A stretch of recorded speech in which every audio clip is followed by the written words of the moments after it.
Assalamu alaikum warahmatullahi wabarakatuh, everyone. Welcome back to another episode of this Islamic podcast. I am done with philosophy. If you're familiar with my channel, you know that I sometimes refute atheists by using this type of Kalam arguments. I want to stop doing that. It's not allowed.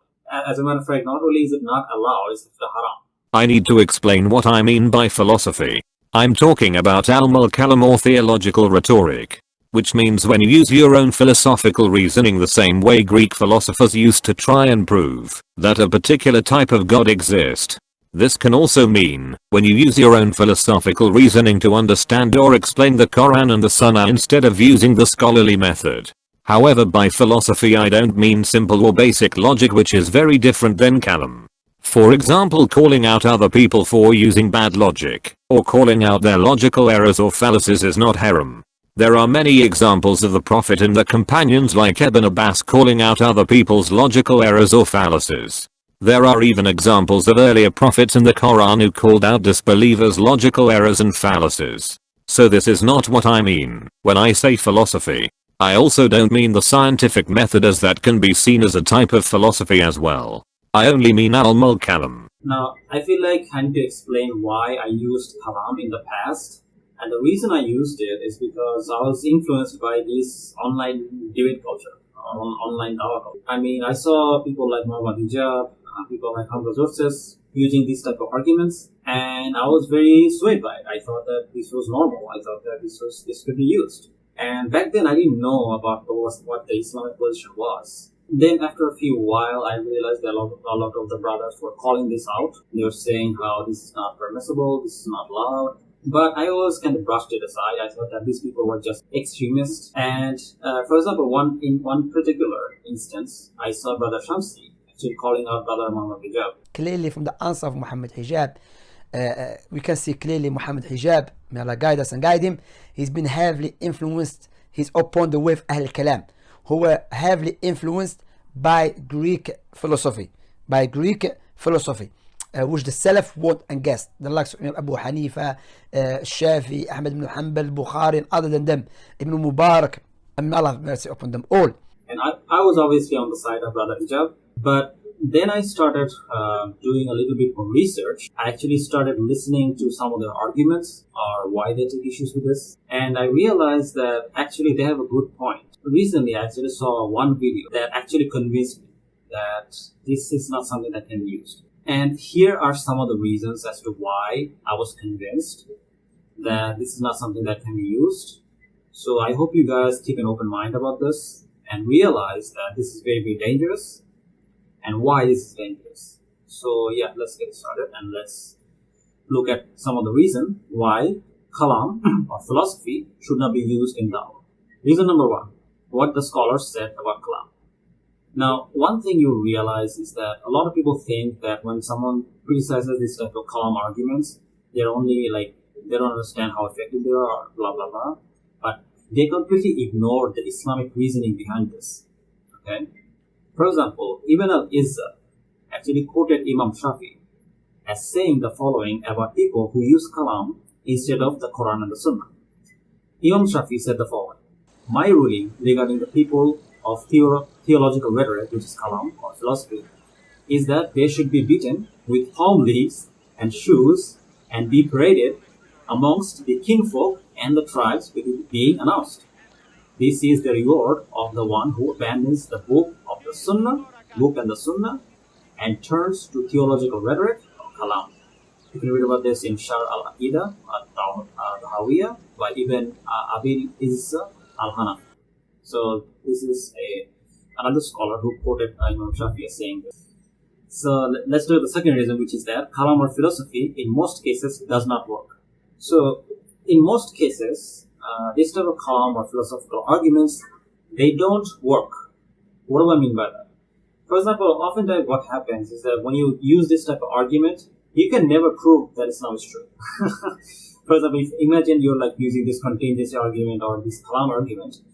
Sure, you can use the best argument possible, and still at the end, you'll never be able to prove what Islam is true. You'll just be able to prove your vague notion of what God is, right? But it doesn't prove Islam is true. So what will happen is that you will end up doing all this mental gymnastics and go nowhere. So all you did is like possibly made someone an agnostic, right?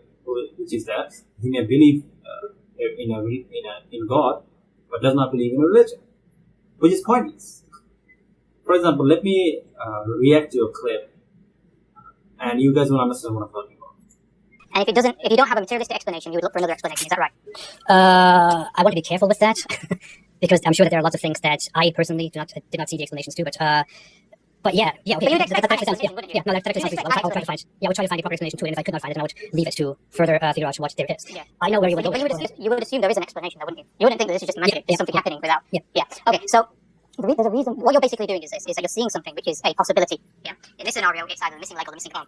You're then seeing that as a human being, you could possibly have a human being with a leg, and you could possibly have a human being without a leg. And therefore, if you see an event which is what we call a possible event, you would look for an explanation behind it, why it exists in the way it does. Is that correct? Would you agree with that? Yeah, thank you. Yeah. So maybe just to give another example of this, maybe illustrate it further. If you've got a red triangle, yeah, a triangle is necessarily three sides. Yeah, by necessity, it has to have three sides. So in modal logic, we would say a triangle always has three sides, or in all possible worlds, a triangle will have three sides. Yeah, on a flat surface. Yeah, so we'd say that, but it's not necessary for it to be red. So in this situation, the redness of the triangle is a possibility. Yeah, it's not defined or explained by the existence of the triangle. Because it's not explained by the existence of the triangle, then we need an explanation outside of the triangle to explain why it's red opposed to blue, to green, to yellow. Yeah, does that make sense? So the redness is what we call a contingent property. Yeah. And the three sides is what we call a necessary property. I'm talking about a mathematical abstract knowledge idea of a triangle. Yeah? So it's necessary. And so therefore, whenever we identify something that's contingent, i.e. something that's possible, then we ask for an explanation of why it is the way it is. That's firstly. And the second thing is we seek an explanation outside of its own contingent reality. Yeah. So the red triangle, we're asking outside of the triangle caused it to be red, other than a triangle. Yeah. So this now leads us to the point, which is that all of reality that we currently sense, these are possible realities or contingent things. Yeah. And so these contingent realities, therefore, have to have an explanation outside of itself. Does that make sense? It does, yeah.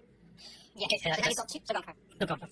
Yeah, so I was going to say, we've got two ways now to identify that contingent realities require a necessary being. Yeah, the first way is to say that the total sum of contingent realities, no matter, even if you have an infinite number of contingent realities, they still require an explanation outside of themselves. Like if you had an infinite number of red triangles, you'll still need to have an explanation why all those triangles are red, and that'll be outside of the triangle. The second argument would be that contingent realities or contingent beings dependent upon other contingent beings cannot have an actual infinite or an infinite regress. Yeah, so you need to have a termination point.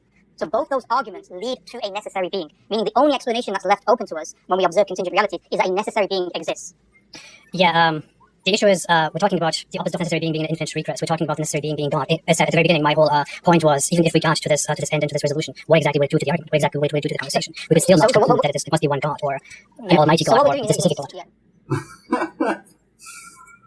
After all this mental gymnastic, all this nonsense about possible arguments, blah, blah, blah, blah, blah, he's still not convinced. And he's right. I mean, what does this do for the argument? This doesn't prove that Islam is true. This doesn't prove that Quran is the word of God. This doesn't prove our 6 pillars of faith. This doesn't prove all the different attributes of Allah subhanahu wa ta'ala. This proves nothing.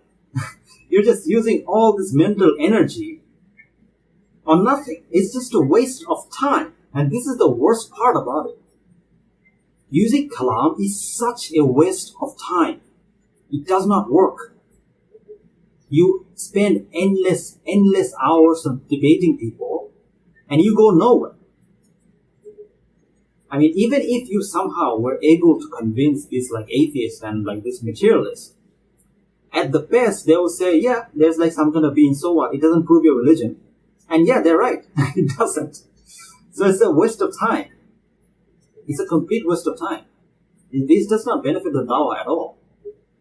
And the brothers, with all due respect, they're wasting their time. And sure, you might get some shahadas every now and then, but that's going to be the rare cases. In most cases, this just won't work. And another thing is that most of these atheists are familiar with this type of arguments. They know how to respond to them because these arguments are very old.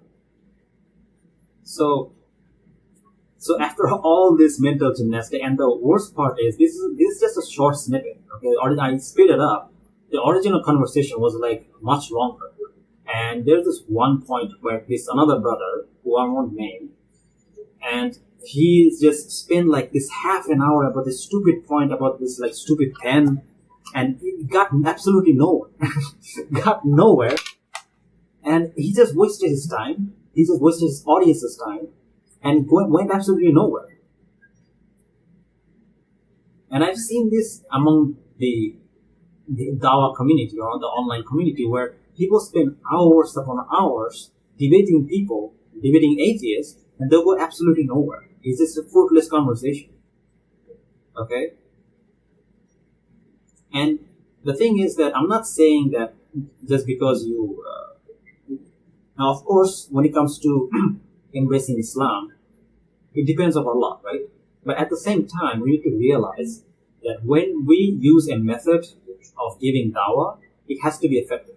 Okay?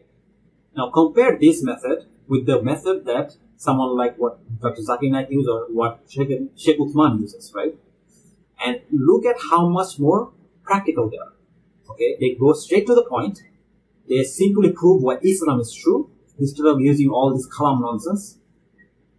And this is why they get way more shahadas or way more people. They can convince way more people because they use simple logic, none of this vague nonsense. And it's just more effective. I mean, Sheikh Uthman gets like shahadas like every day. And I'm not saying that this is not going to work. I'm sure that this works on like some people, but at the end of the day, even if you like do all this like mental gymnastics, at the end of the day, you still have to prove why Islam is true separately anyway.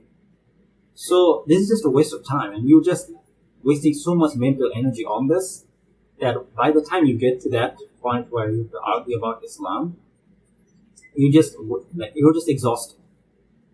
So yeah, it's just not a good method to give dawah, and yeah, that's another reason why you shouldn't use it. It just doesn't prove Islam. It doesn't prove why Islam is true. Reason number 2 is innovation. When you're using this type of arguments, like contingency argument or Kalam cosmological argument, they oftentimes lead to innovation or bid'ah. So let's take a look at another clip, and I'm going to explain exactly how this happens.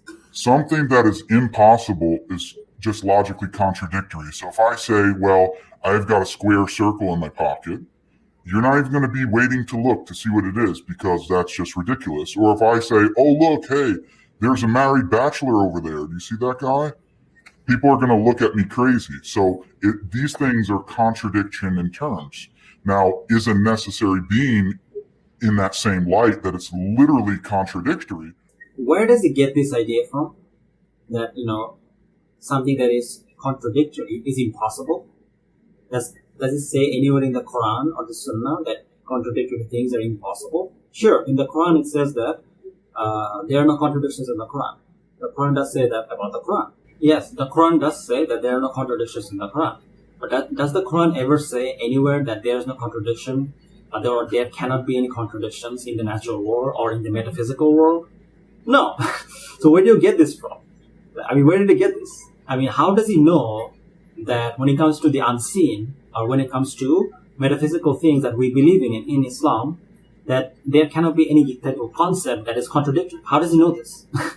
So this is just complete innovation. Like there is no basis for this in the Quran and the Sunnah. Okay? I mean, especially when it comes to unseen, these things are beyond our imagination, right? We don't really know how these things operate. So it's possible that there may be some kind of contradictory things in there, or at least it seems contradictory to us, right? I'm not saying it does exist, but I'm not saying it doesn't exist either. So you can't really say that anything that is contradictory is impossible. So yeah, where does he get this? This is a clear-cut innovation, and this has nothing to do with the Quran or the Sunnah. And this type of argumentation, and this is one of the main problems with this, is that a lot of times you will end up just inventing things that has nothing to do with Islam. But this is one of those. Now, let me quote a hadith by Prophet ﷺ where he said the following. It was narrated that when he talked about innovation, he said the following. It was narrated that Jabir bin Abdullah said, in his khutbah, the Messenger of Allah ﷺ used to praise Allah as he deserves to be praised. Then he would say, whoever Allah ﷺ guides, none can lead him astray. And whoever Allah sends astray, none can guide. The truest of word is the book of Allah, and best of guidance is the guidance of Muhammad. The worst of things are those that are newly invented, every newly invented thing is an innovation, and every innovation is going astray. And every going astray is in the fire. This is Surah Al-Nasr, 1578. So this is serious, brothers and sisters. You cannot innovate when it comes to Islam. You cannot say things about Islam that is not based on the Quran or the Sunnah. Okay, this can lead you to the hellfire. This is serious. Okay? And if you fear Allah, you should stop using this type of arguments. This is not a joke. Regardless, let's continue with another video clip, and I'm going to explain another type of this type of innovation that can happen when you use this type of arguments. By the way, please note that I'm not accusing the brothers in the video of being innovators. I think they are making these huge mistakes without realizing. May Allah guide them and us. So something that's necessary means that it has to exist. It couldn't be otherwise. It couldn't fail to exist. Okay, so this is another nonsense that you hear about this contingency argument, and the contingency argument is the worst, which is that a necessary existence cannot be any other way. Now, when they're describing necessary existence, if they only said that, it's something that's and it doesn't depend on anything else, I would have understood, okay? But they add so many these nonsensical things. For example, here they said that necessary existence cannot be any other way. Again, how do you know? Did Allah subhanahu wa ta'ala ever say that he cannot be any other way? Did he say that in the Quran? Is there any Sahih Hadith that says that? I've never heard of this. So where did you get this concept? But then how can you say that he cannot be any other way? And I mean, how do you explain that or reconcile that with the fact that he has all these different attributes? And another innovation. I mean, this has no basis in the Quran or the Sunnah. If there is, I would like to see it. Now, another problem is the following the kuffar. Following the kuffar. Now, according to a paper on Standard Encyclopedia of Philosophy, it says the following. Although in Western philosophy, the earliest formulation of a version of the cosmological argument is found in Plato's laws, the classical argument is firmly rooted in Aristotle's physics and metaphysics. Islamic philosophy enriches the tradition, developing two types of argument. Arabic philosophers such as Ibn Sina, who is considered by many as to be very problematic, developed the argument from contingency, which was taken up by Thomas Aquinas in his Summa Theologica. So as you guys can see, all of these people who formulated this argument are non-Muslim, except Ibn Sina, who's extremely problematic, and some people say he was a heretic, some say he wasn't, but I'm not going to get into that. But either way, none of these people are companions of the Prophet, or this argument did not originate with the Prophet or with the Salaf, right? So this is just a kuffar kind of practice that got introduced into the religion, and it got mixed up with the religion and is distorting the religion. So as you guys can see, the argument of contingency and many other arguments like it originated with the disbelievers, and it doesn't exist in the Quran or the Sunnah. Now, this is an argument that is very common among Christian apologetics as well. For example, William Lane Craig is very famous for using this type of argument to prove God exists against atheists. So when we use this type of argument, we are following the kuffar. We're following in their footsteps, which is not something we are allowed to do, especially when it comes to religion. Okay? Because this is a unique practice that only they used to do. Because this type of arguments were something that was used by the Greeks, right? Especially in regards to religion. This is unique to them. So when we use that, we are following their footsteps. We are imitating them. And this is something that is haram. Okay, this is something haram. For example, in Islam QA, it says the following. And they quoted a hadith in there as well, which said, Islam forbids the Muslim to imitate the kuffar, especially the Jews and Christians. But this prohibition does not apply to all their affairs. Rather, it applies to matters of their religion and things that are unique to them, by which they are known. It was narrated by Abu Sa'id al-Khudri, may Allah be pleased with him, and that the Prophet, peace be upon him, said, "You will certainly follow the way of those who came before you, hand span by hand span, cubit by cubit, to the extent that if they entered the hole of a lizard, you will enter it too." We said, "O Messenger of Allah, do you mean the Jews and the Christian?" He said, "Who else?" You can read about this in Sahih Bukhari 1397 and Muslim 4822. So here you can clearly see we cannot imitate the kuffar, but that's exactly what you're doing. When all this like famous kind of like YouTube apologetics and dies, they use this type of arguments against atheists. That's what they're doing. I mean, this is what the kuffar do. This is what the Christians do. This is what like the Jews do, right? And this is what the Greeks did. So we're just imitating them. We imitate them regarding their religion, something that has nothing to do with our religion, and we're just distorting the religion. So yeah, we're imitating the religion, and we're doing something haram. We're doing something haram. We're involving ourselves with possibly bid'ah, and we're involving ourselves with imitating the kuffar, both of which is haram. Then another reason why I absolutely hate this type of Kalam argument, and which is another reason why you shouldn't use it, dishonesty. So let me react to another clip, and then I'll make my response. So if I'm going to infer things, I'm going to infer what I can observe and within my experience that I understand is true, that I understand I do experience. Now this is justification. Again, this isn't ontology. So I can infer that I experience cause and effect, and I'm justified to do that. Would you agree? No, I don't think you have. I don't think there is Then justification. how do you argue for God if you can't infer causality? How is God? I don't think you can infer materialistic causation from empiricism. I think what you do is you look at correlation, and the mind then creates the idea of causation between the two. I mean, again, where is this concept in the Quran and the Sunnah? I mean, this idea that materialistic causation cannot be justified, that is just, in your mind is just looking at correlations, and your mind is creating this, and you're just looking at a correlation. But did the Prophet ever say this? No. Does it say in the Quran? No. So where does he get this? So he's calling him, this atheist, to a religion that he supposedly upholds, and he's talking about principles that doesn't exist in the religion. So what are you calling him towards? I mean, did the Prophet ever say that materialistic causation cannot be justified? It's just your mind creating this? No. He just pulled this nonsense out of his head that has nothing to do with our religion.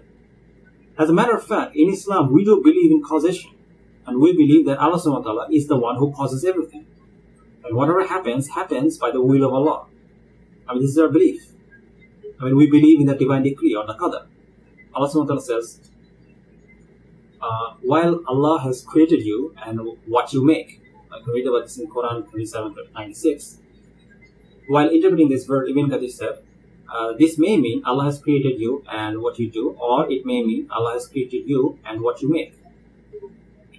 Both views are synonymous. The former is more apparent because of the report recorded by Al-Bukhari in the book Afal al-Ibad from Lipham, attributed to the Prophet.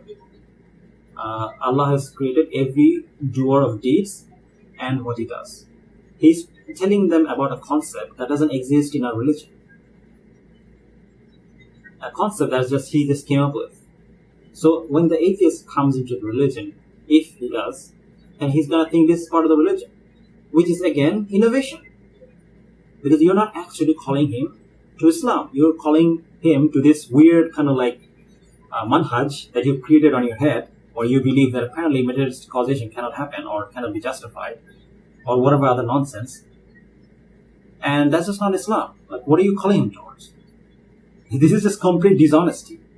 And when these people like find out that that's not actually what Islam teaches, they're gonna have doubts, and it's possible they might even leave Islam because you're not actually calling them to Islam, but this weird version of religion that you created for them using the Kalam.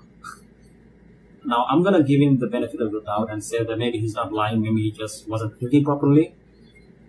But how can you not know that this concept kind of goes against, belief in the qadar, belief in divine decree?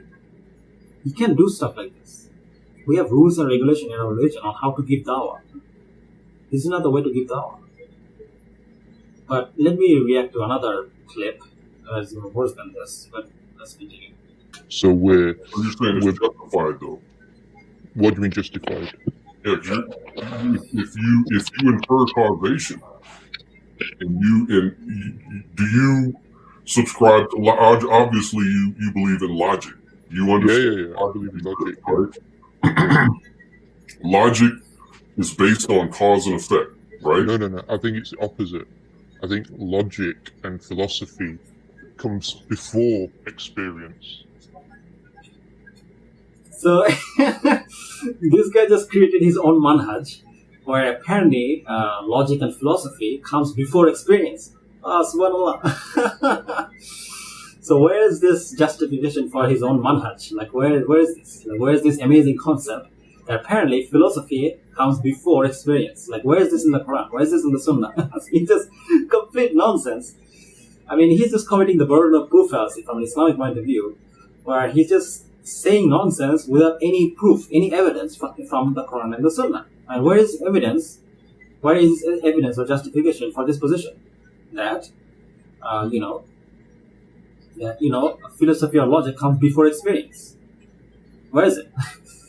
Like quoting, he's like getting this. He's probably getting this from like Sheikh Hume or Sheikh, I don't know, Bertrand Russell. Like he's like kind of like his Sheikh has taught him this. But these sheikhs are not Muslim, last I checked, and they're not calling people towards Islam. So why are you calling people towards Islam using this nonsense?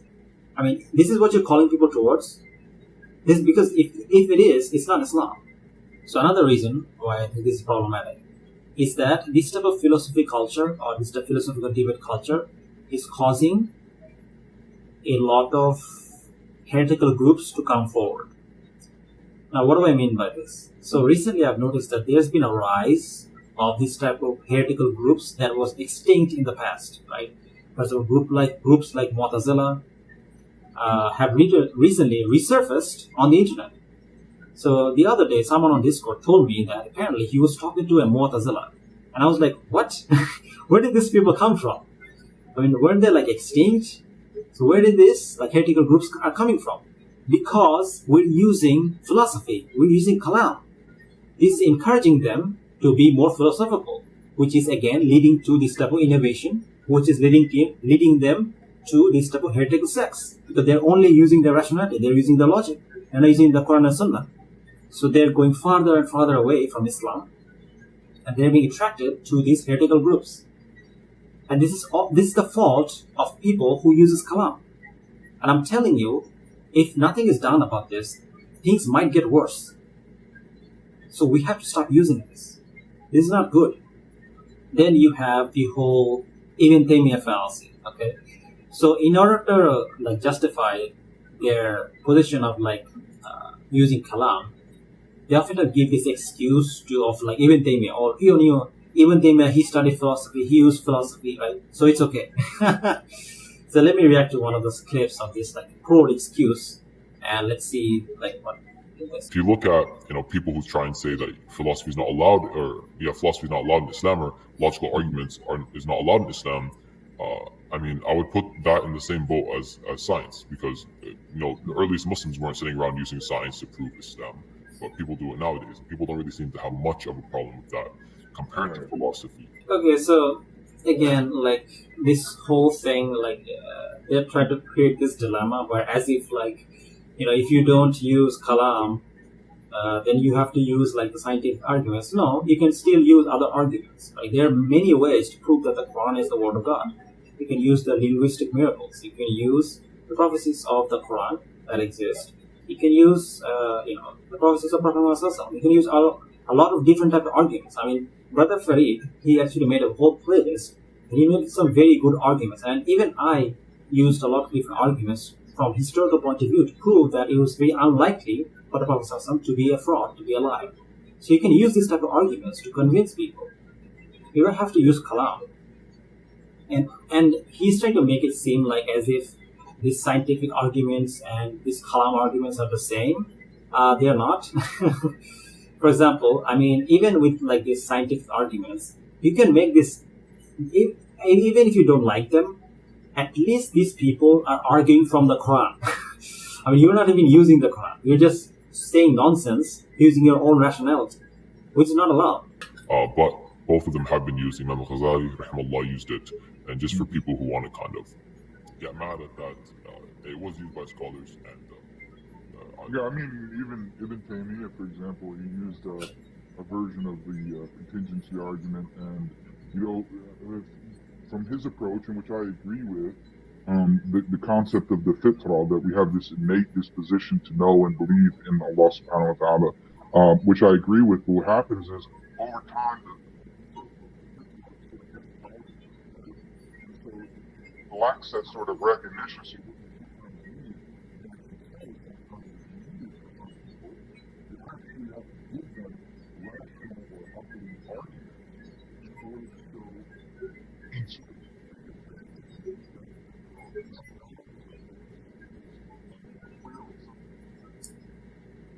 Okay, so yeah, first of all, whether the fitra is reawakened or not is up to Allah subhanahu wa ta'ala.